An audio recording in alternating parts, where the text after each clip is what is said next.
I'd like to thank the organisers for inviting me. I'm going to start by quoting a great statistical sage, Henry Ford. Henry Ford said, "History is bunk."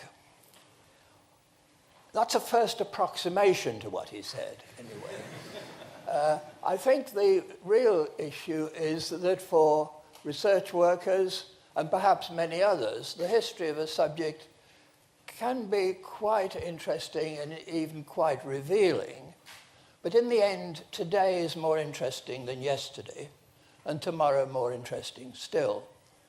The organisers asked me to talk about history, and I should do as I'm told, of course, somewhat reluctantly, actually, but I will do as I'm told, but in the spirit of the remarks I just made.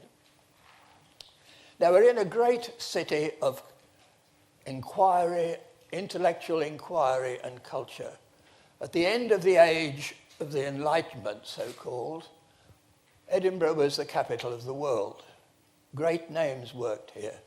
Their names are still around us as we walk up the streets.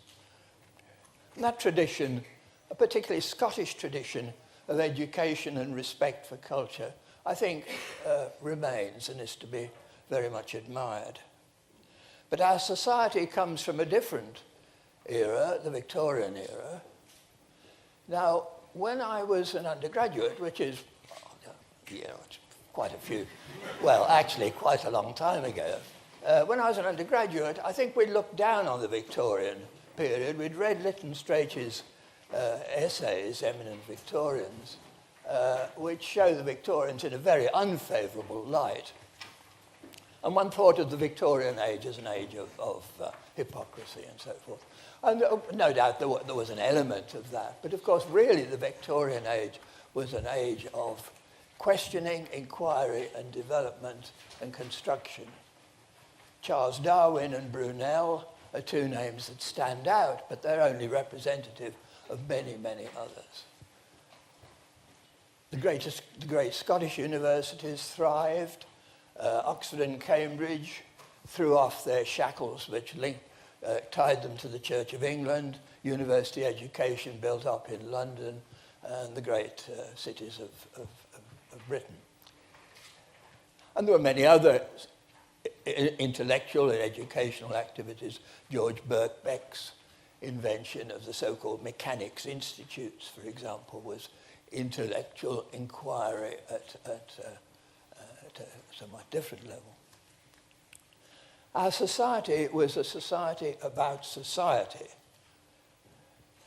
Sidney Rosenbaum, who spoke at, or gave a paper at a conference, one of the many celebratory anniversaries of the society that I seem to have gone through. 175 is a slightly strange number to choose, isn't it? It isn't even a prime number, let alone a prime power. Sidney Rosenbaum pointed out that I think all British prime ministers between about 1850 right through into the 20th century, into the 1920s, all prime ministers were fellows of the society and therefore presumably took some part and interest in its activities.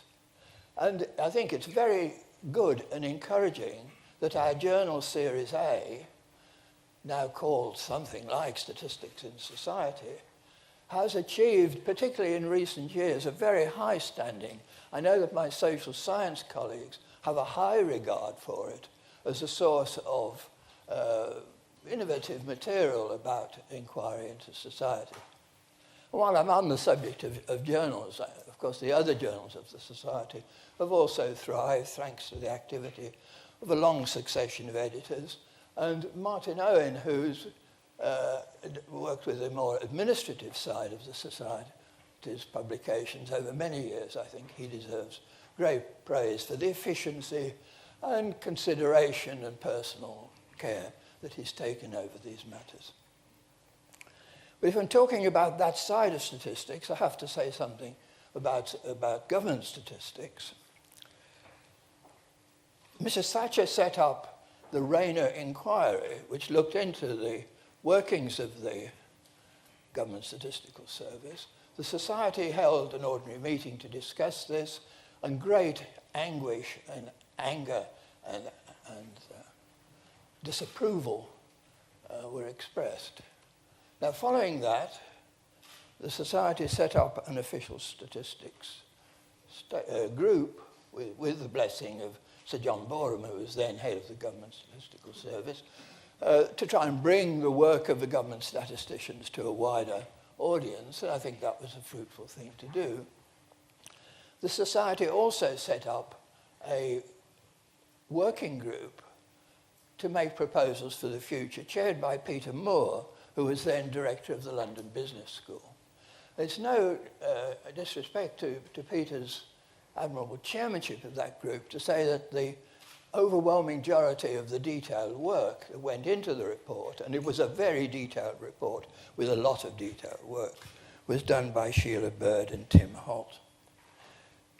Now, rather unusually for those days, a press conference was held to explain the recommendations. There were in those days in England serious newspapers. You note the qualification. I say, I haven't looked at the Scotsman. I don't know whether that is still a serious newspaper. But in England, the serious newspapers in England then commented very favourably on the report. As I recall it, the press conference was at midday. The working party adjourned for a fine fish and chip lunch afterwards, and at 2 o'clock that afternoon, they learned that the government had completely and wholly rejected everything in the report. And that was no surprise, because the report was very definitely aimed at the future, not the present. The next step sounds like a frivolous anecdote, but I'm telling you for a serious purpose. At one of those much maligned institutions, an Oxford College high-table dinner, maligned and parodied, Jack Straw was told about all this, expressed great interest, and took the matter forward, and the Labour Party manifesto for the next election had attention and reform of the Government Statistical Service in its programme. I'd suspect, quite possibly, the only occasion in which a party programme for an election has had statistics so prominently featured.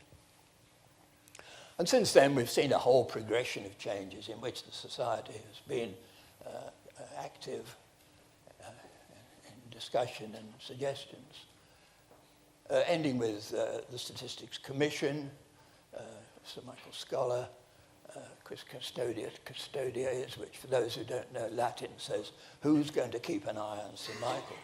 Well, the Society, I hope. Now, the moral of this is that we need the effort that has been put in very systematically over recent years into putting forward a rational statistical view of many public issues in the newspapers, if possible in the television. And I very much admire the work of many individuals in the Society have done in that direction. But that it's also, if possible, desirable to get at specific individuals who have not necessarily a decision-making power, but at least they're in the position to actually influence immediately what happens, as Mr. Straw did in the case of statistics. He was not being asked to do anything in particular. It was being put to him as a problem, and he responded to the intellectual and social challenge. We need to be able to get individuals like that who could have an effect on immediate action. Now, until relatively recently, that was done by the device of external presidents of the Society. That's to say, about every 5 years, the president would be elected for 1 year who came from outside the normal professional statistical circles. And during the time that I was more active in the Society's affairs, I saw the work of 4 such external presidents, a prime minister, very senior cabinet minister from the opposite side of politics, a captain of industry, the chairman of ICI, and a very senior and eminent geneticist.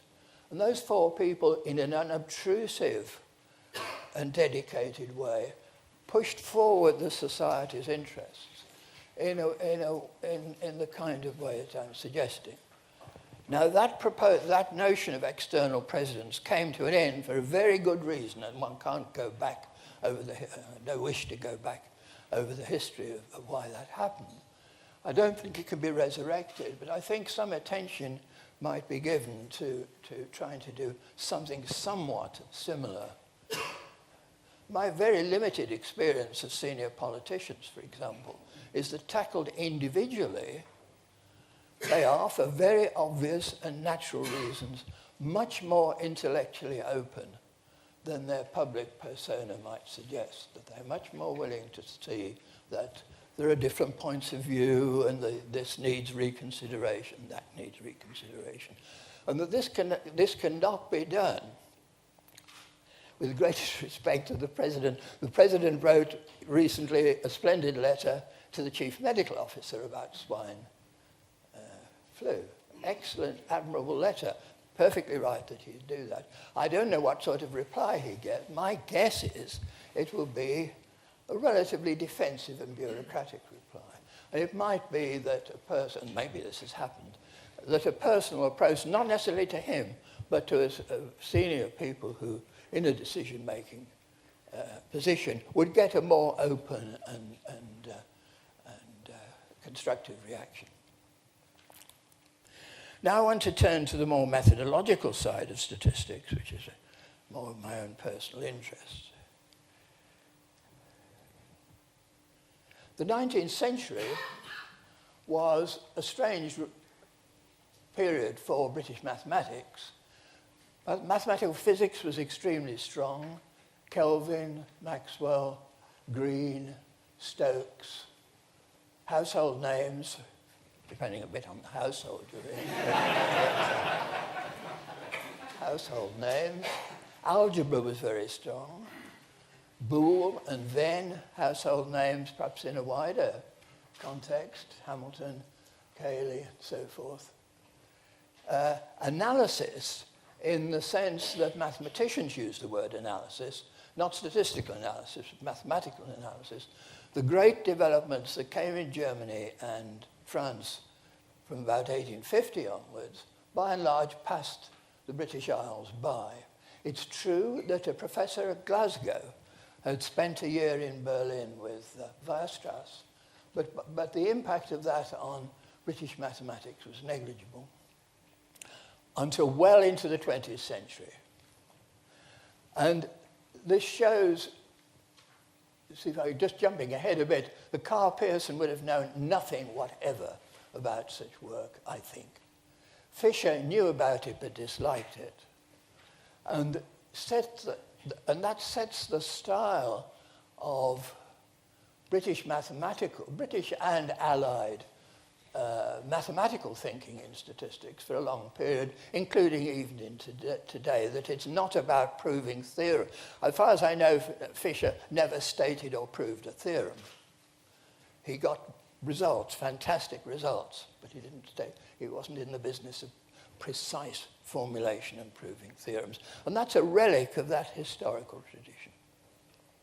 Going back to the algebra, both Venn and Boole were interested in the general theory of inference. They were interested in what was then called inverse probability, which nowadays would be called Bayesian theory.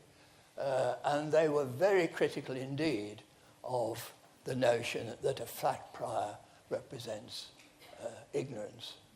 That if you know nothing about something, about two possibilities, you give them equal probability. They showed that that was not really a very secure thing to do, to put it mildly. And that's of course, a theme that rolls on. And in a sense, the resolution of it from a mathematical point of view is one of the outstanding problems of statistical theory today, the so-called higher order matching problem. Moving ahead to two periods of statistical development. I'm going to come to the society in a moment.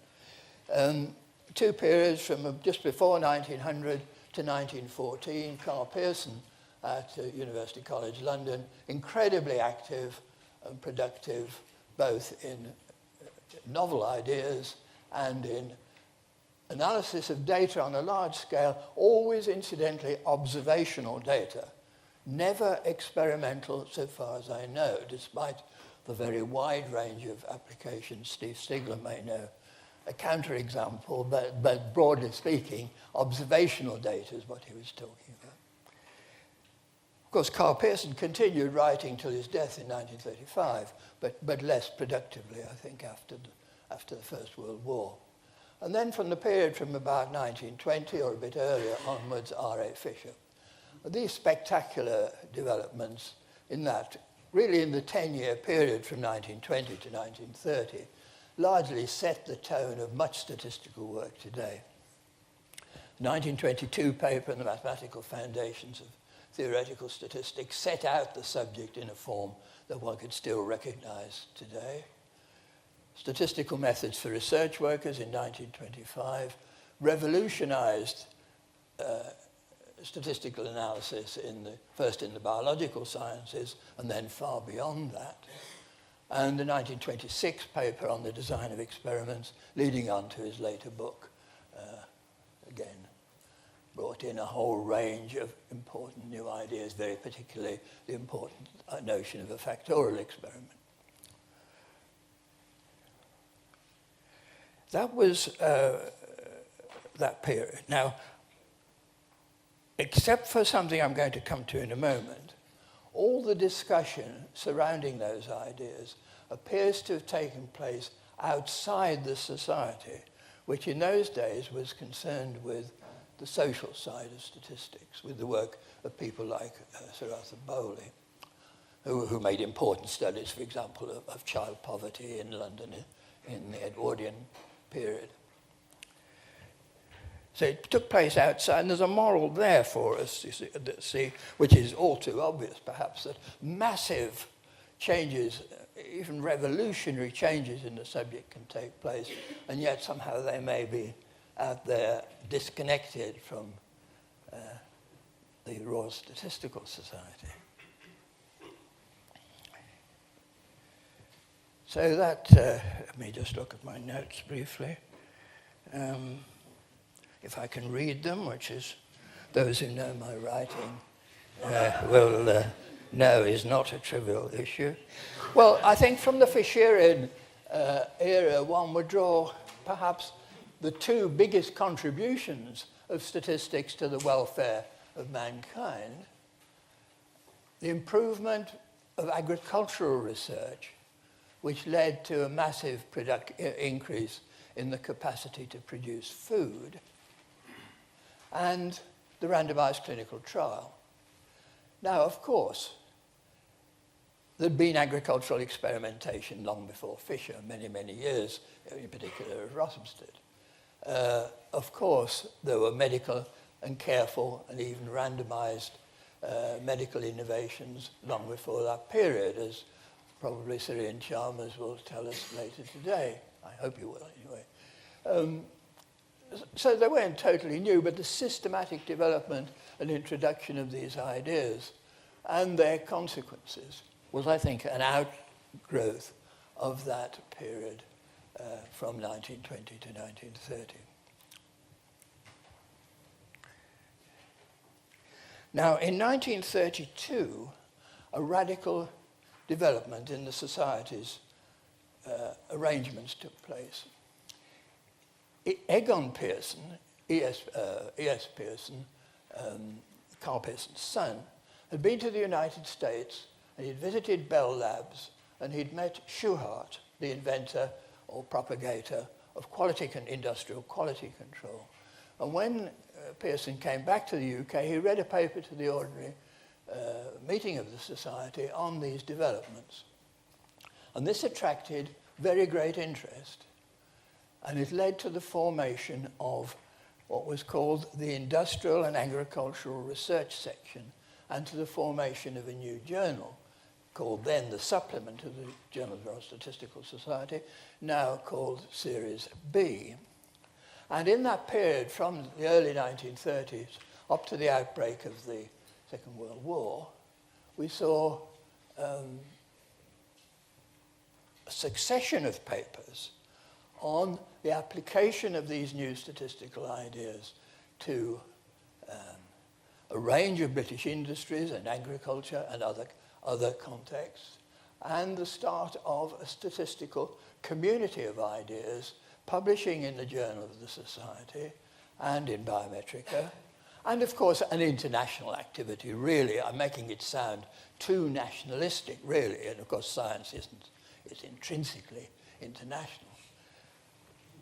But these activities were, to a certain extent, centred on University College London, Rothamsted and Cambridge,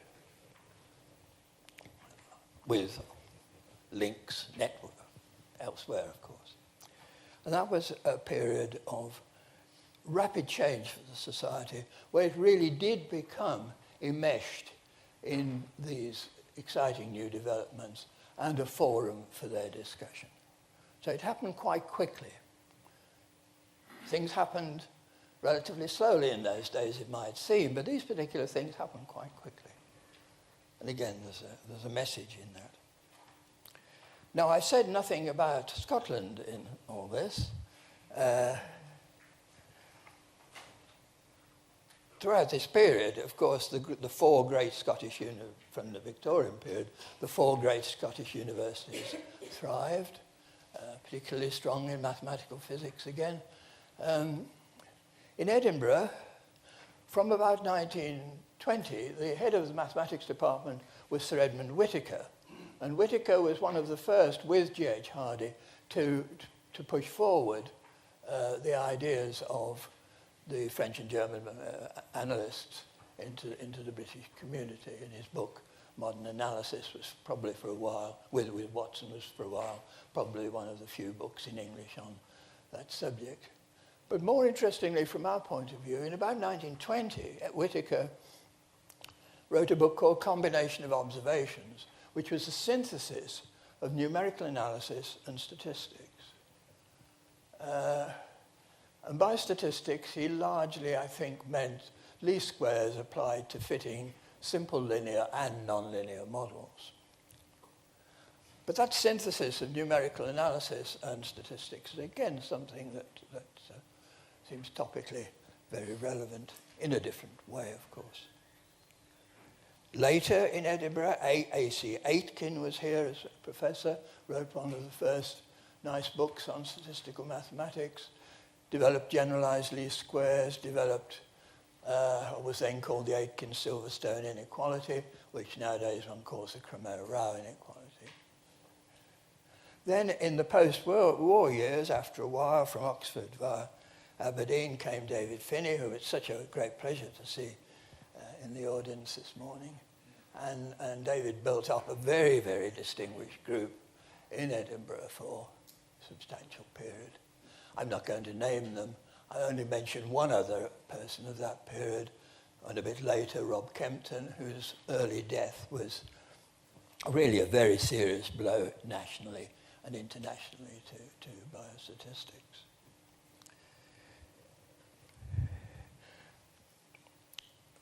The Second World War led to a massive increase in interest in statistics.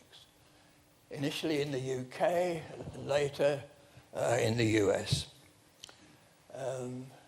Many mathematicians were directed from mathematical work into statistics. Some remained in statistics. Some went back to other areas of mathematics or to other activities altogether. It was a period of massive realization that statistics was important. After the Second World War, these three, remember the title of this first section, agriculture, I have it the wrong way around, industrial and agricultural and research, industrial application, industrial agricultural research section, split essentially into three. The industrial application section was for a period extremely active. During the period of Reconstruction following the Second World War, all the great nationalized industries were very research contact. ICI would basically employ as many statisticians as the universities of the country would employ, so they would claim, and so it could produce, so they would claim, I think, correctly, a period of intellectual development and massive application. The agricultural part, basically, I think it's fair to say, became part of the activities of the British region of the Biometric Society. The British region of the Biometric Society has been an important component of statistical work in the UK. It's not formally part of the RSS activities, of course, but I think that in a sense is almost a historical accident. And then the research section. The research section started its period after the war with two important symposia, one on time series, one on stochastic processes.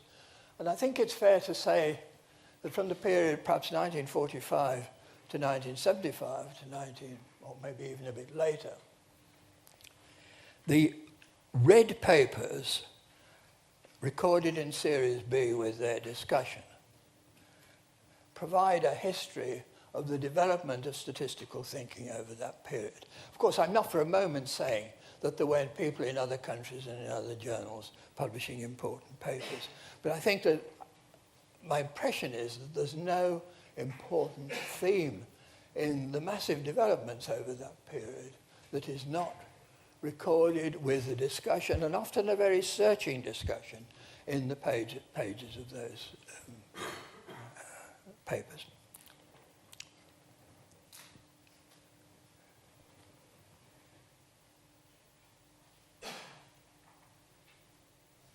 The sociology of the meetings was different in those days.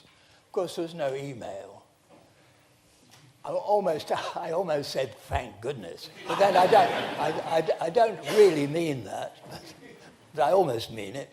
There was no email. Long-distance telephone calls weren't inexpensive either, as far as I remember. And basically, everybody went to every meeting. Of course, that's not true, but the point is, one didn't only go to meetings that you knew you were interested in. These were community occasions where you'd meet your colleagues from across the UK and increasingly from Western Europe and the United States as well. There were social occasions where one met and talked to these people, had a very big impact on how one thought. And it leads almost, this is a bit of a side issue, to the first, one of the most difficult and challenging rules in academic work, the first golden principle of conference attendance. Where there are contributed papers, go to the one you know in parallel, go to the session you know least about. Now, it's a very difficult rule, and I must admit that I've never succeeded in applying it to myself. But I strongly recommend it to you all. Because that's where you learn something quite unexpected. You see, rather than hearing your mates give the paper that you know and love, you learn something quite different, you hope. So that's important. How am I going for time, David? I've still got... Oh, don't say that. I was going to just indulge in a couple of personal recollections, if I may. Well, let me, while on that theme of the research section meetings, though, don't for a moment think I'm getting the idea, giving you the idea that I think things have gone downhill. It isn't quite that. They've changed. The system has changed. There are still excellent papers and excellent discussions. But I think the general level is not the same, and the level of attendance is not the same. Although there were many fewer people in the field at the time I'm talking about, the attendances then were bigger, by and large, than they are now, because of the increasing specialization and fragmentation of the subject. Well, I was going to indulge in a couple of personal memories. The first meeting of the RSS I ever went to was addressed by late George Barnard, about his work on sequential sampling. He developed sequential sampling for industrial inspection during the Second World War, independently of Abraham, and very differently from Abraham Wald in the United States. And Professor Barnard, who is a charismatic speaker, I remember about perhaps 70 or 80 people gathered in an upstairs room just off Savoy Hill, below the Savoy Hotel. And he spoke about this, and there was lively discussion, people leaping up and asking questions and arguing and disagreeing, and George replying fluently, as he always did. Quite unlike any other occasion I'd ever seen, and very enlightening. If a flying bomb had come over, which it might have done, we were a bit vulnerable, maybe. I'm a very timid and nervous person, as many of you know, but I don't recall being too worried about that. If you could hear the bomb, it didn't matter. If you stopped hearing it, you'd better take cover. But unless it was a direct hit, nothing was going to happen. So attitudes then were different. And I don't think for a moment that I'm not at all saying I'm more courageous than the other gang there. I don't think, not that at all. That's not the point. So I have a fairly clear recollection of that occasion, and of the streets of London at that time. The second memory is of the late Henry Daniels speaking in the discussion of a paper and being interrupted by applause. The only occasion in my whole life when I've been at a mathematical lecture or statement where the audience spontaneously applauded a beautiful creation, I call it. Delivered in, those of you might remember Henry Daniels, delivered in a rather offhand, casual sort of way, an air of elegant ease, which did not transmit itself to anyone who tried to do this, or at least certainly not to me, who tried to do the same sort of thing. Absolutely not. Now, I was going to tell you about what I think was probably the best joke at an RSS meeting, but I haven't left myself time to do that.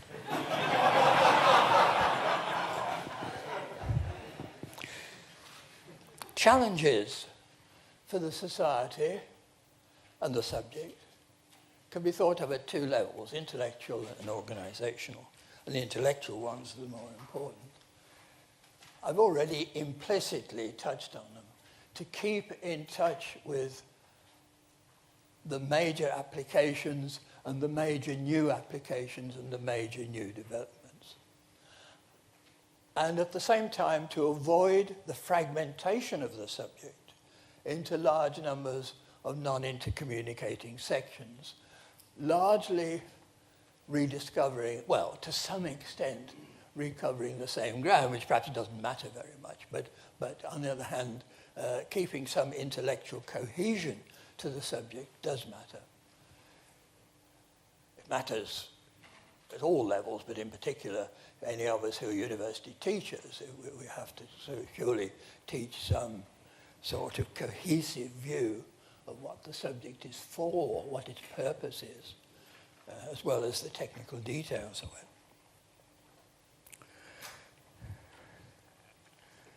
It raises the issue, of course, that we should be thinking about teaching and generally thinking about what the general principles of the subject are. That's what we should be teaching. And I think one of the difficulties in our subject is that we might have some problems in knowing quite what those general principles are. I suspect, I don't know, that if we all wrote down 5 general principles of statistics, we might get quite a diversity of views to what those are.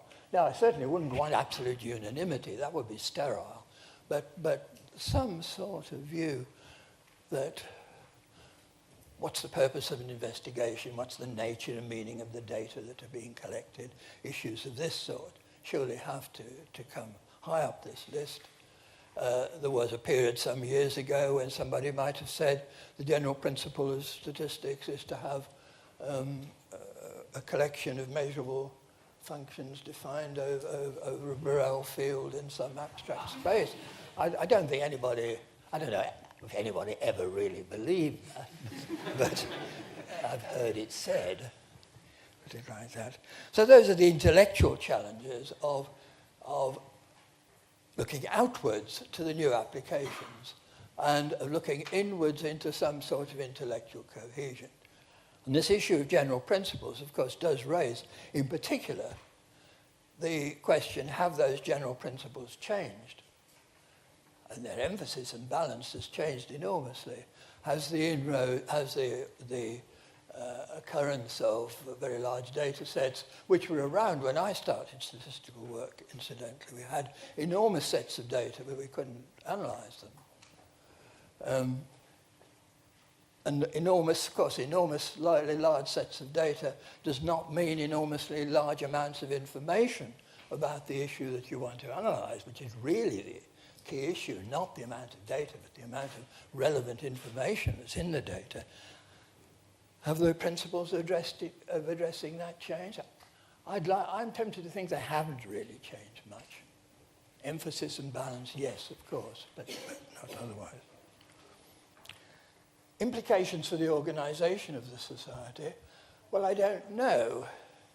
The role of the ordinary meeting has fallen away somewhat, with no disrespect to authors of excellent papers.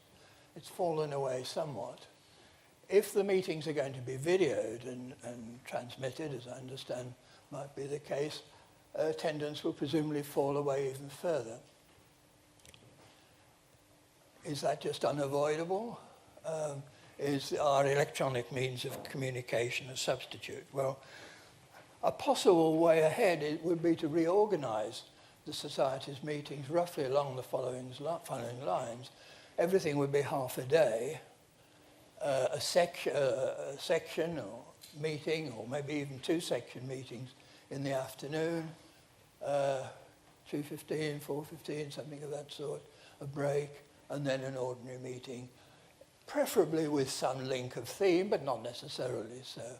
Would that be more attractive in bringing people, say, from the wilds of South Kensington? Or wherever? I don't know. It might be.